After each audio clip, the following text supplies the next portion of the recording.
FIB training ஒரு 2 ட்ரைனிங்கை வச்சுட்டு தான் நாங்கள் பிஸ்னஸை டெவலப் பண்ணோம்.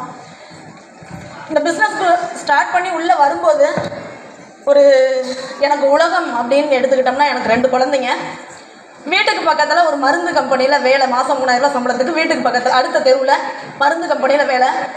அதுக்கடுத்து ஒரு 2 தெரு தள்ளி குழந்தைங்க படிக்கக்கூடிய ஸ்கூலு,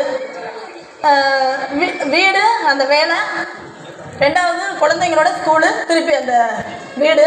ஸோ என்னுடைய உலகம் அப்படின்னு எடுத்துக்கிட்டால் அந்த 3 தெருக்குள்ளே தான் இருந்துச்சு. அந்த பிஸ்னஸ்குள்ளே வரும்போது என்னை அறிமுகப்படுத்துகிறவங்க நான் வந்து இதுக்கெல்லாம் செட் ஆகுவேனா, சரியாக வருவேனா, எனக்கு பேச்சு திறமை கிடையாது, படிப்பு கிடையாது, ஒரு நீட்டாக சாரி கட்ட தெரியாது, இந்த மாதிரி நிறைய எனக்குள்ளே நிறைய மைனஸ் இருந்துச்சு.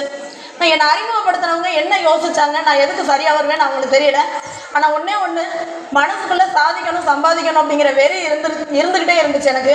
ஸோ அது அவங்க கண்ணில் தெரிஞ்சிச்சோ என்னவோ எனக்கு இந்த வாய்ப்பை கொடுத்தாங்க.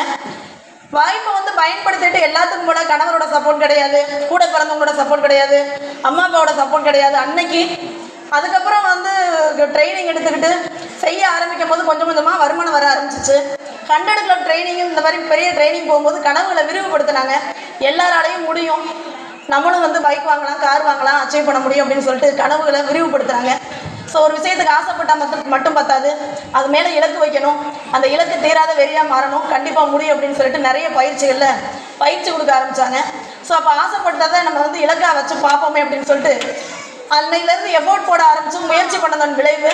ஸோ நான் வந்து இந்த பிஸ்னஸ்குள்ளே வந்து ஒரு நபரை கூட அறிமுகப்படுத்த முடியாமல் கிட்டத்தட்ட ஒரு 3 மாதம் திணறி இருக்கேன். 3 மாதம் கழிச்சு தான் நான் 1000 ரூபா வருமானத்தை பார்த்துருக்கேன். அப்பேற்பட்ட நபர். ஏன்னு கேட்டிங்கன்னா என்னோட 3000 ரூபா சம்பளத்தை வச்சு தான் வீடு, வாடகை, குழந்தைங்களோட படிப்பு, எக்ஸெட்ரா எல்லா செலவும் அந்த 3000 ரூபா சம்பளம் தான். அப்போ நான் வேலையை விட்டுட்டு டிரான்ஸ்ஜெண்டருக்குள்ள முழுசாக என்னால் இறங்கவே முடியாது. அப்போ எனக்கு கிடைக்கிற நேரத்தில் தான் இந்த பிஸ்னஸ் பண்ண முடியும். நாங்கள் பிஸ்னஸில் ஜாயின் பண்ணப்போ பார்த்தீங்கன்னா நைட்டு நேரத்தில் தான் மீட்டிங்கே நடக்கும். இப்போ அந்த நைட்டு மீட்டிங் அட்டன் பண்ணுறதுக்கு நிறைய லேடிஸ்க்கு நிறைய தடை இருக்கும். இப்போ இந்த நைட் நேரத்தில் இருக்கக்கூடிய மீட்டிங்கை அட்டன் பண்ணிவிட்டு ஒரு 3.5 மாதம் ஆயிடுச்சு. ஒரு 1000 ரூபா செக் வாங்குறதுக்கு எனக்கு ஒரு 3 பேரை அறிமுகப்படுத்துறதுக்கு திணறி தடுமாறி தான் அந்த 3 பேரவே நான் அறிமுகப்படுத்துகிறேன். ஸோ ஆனால் நான் வந்து அந்த 3.5 மாதம் நின்னதே பெரிய விஷயம்.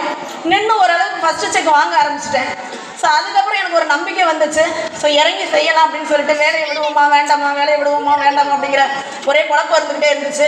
லீடு நம்பிக்கை கொடுத்தாங்க. வேலையை தூக்கி போட்டுட்டு பிஸ்னஸ்குள்ளே முழுசாக இறங்க ஆரம்பித்து எனக்கு கீழே 3 பேரை அறிமுகப்படுத்த திணறி 3.5 மாதம் ஆன பாண்டியமலை கீழே இன்றைக்கி ஒரு 25,000 நபர்கள் எனக்கு கீழே இருக்காங்க. தேங்க்யூ.